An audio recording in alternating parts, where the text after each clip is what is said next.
Applied Physics, Motion, and our topic of today is Law of Conservation of Momentum. We will prove this law. It is a topic for students of Matric, DAE and FSC.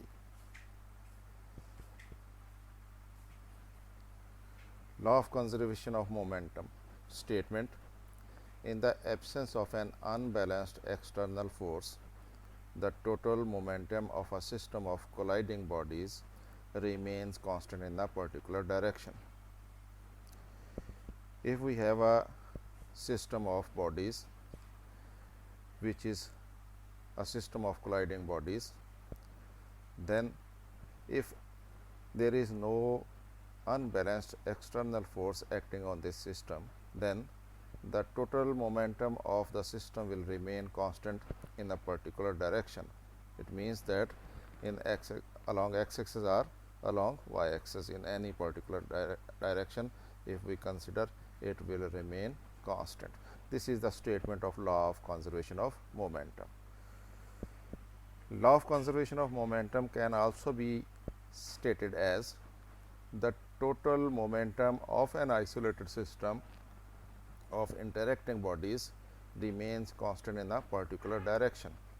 That is, if we have an isolated system of interacting bodies, then the moment of that system will remain constant in a particular direction. Now, we will consider what is an isolated system. An isolated system is a thermodynamic system that cannot exchange either energy or matter outside the boundaries of the system. That is, if the system have boundaries, then no exchange of energy with outer objects and no exchange of matter with outer objects, then it is called an isolated system. To prove this law of conservation of momentum, consider two bodies. One body is A and the other one is B. The mass of body A is m1 and the mass of body B is m2.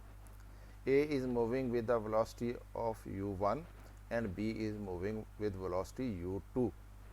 Then the moment of body A will be equal to the product of its mass and its velocity, that is m1 u1, and the momentum of body B will be equal to the product of its mass and its velocity, that is m2 v2 m2 u2.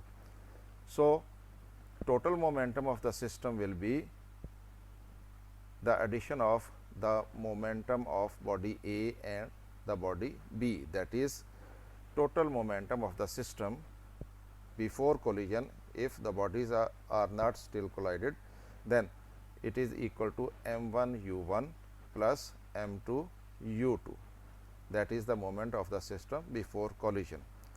Now, let the bodies are moving in one direction as shown in the figure. This body is A, its mass is m1 and its velocity is u1. This body is B, its mass is m2 and its velocity is u2. These are moving along the same direction. If the velocity of body A, that is u1, is greater than the velocity of body B, that is u2, then A will collide with body B. After collision, the velocities of the bodies will change. Let the velocity of A becomes v1 and velocity of B becomes v2. The mass of the bodies will remain the same. So, after collision, the momentum of the bodies will be the mass of body A and velocity of body A, that product of the velocity of the product of mass of body A and velocity of body A, that is m1 v1, and the momentum of body B will be equal to the product of mass of the body B and velocity of the body B, that is m2 v2, and total momentum of the system after collision will be the sum of the momentum of body A and B, that is equal to m1 v1 plus m2 v2. If u1 is greater than u2, that is u1 greater than u2, and the bodies collide, then after collision let their velocities becomes v1 and v2, then total momentum of the system after collision is equal to m1 v1 plus m2 v2. Now according to law of conservation of momentum, the momentum of an isolated system will remain constant. So now our system is an isolated system, so the momentum of the system will remain constant, that is total momentum before collision is equal to total momentum after collision, that is m1 u1 plus m2 u2 is equal to m1 v1 plus m2 v2. This is mathematical form of law of conservation of energy. Now we have to prove it. For this we will consider the collision of the bodies.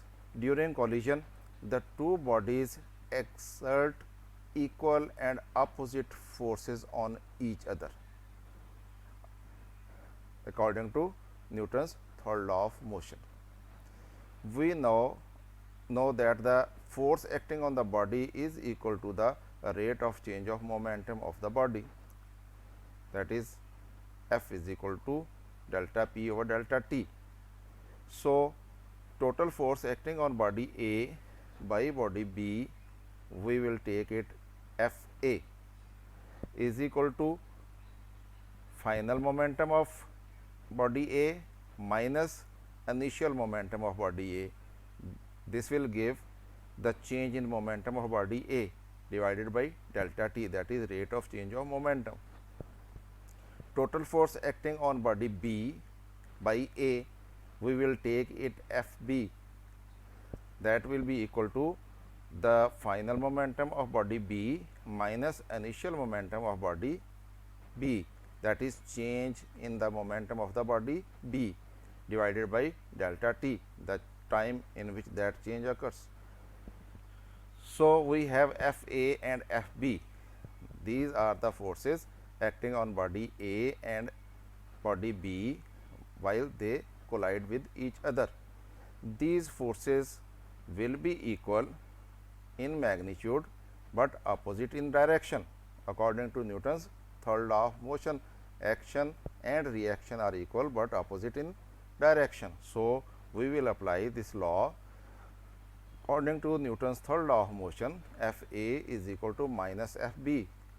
The value of Fa is m1 v1 minus m1 u1 over delta T, and value of Fb is m2 v2 minus m2 u2 over delta T. Delta T will be cancelled from both sides. So we will get m1 v1 minus m1 u1 is equal to minus m2 v2 minus m2 u2. It will become minus m2 v2 plus m2 u2. Rearranging these terms, m1 v1, and we will take m2 v2 which is negative from this side to this side, it will become positive m2 v2.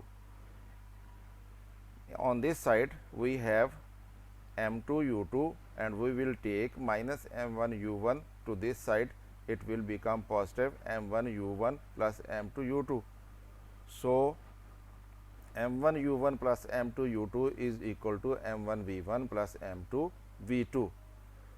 Hence we have proved law of conservation of momentum, because on this side there is total initial momentum of the system before collision, and on this side there is total final momentum of the system after collision. So it is proved that the total momentum of the system remains constant. If you have liked this video, I request you to share it with others and like it. Don't forget to comment. Thank you very much.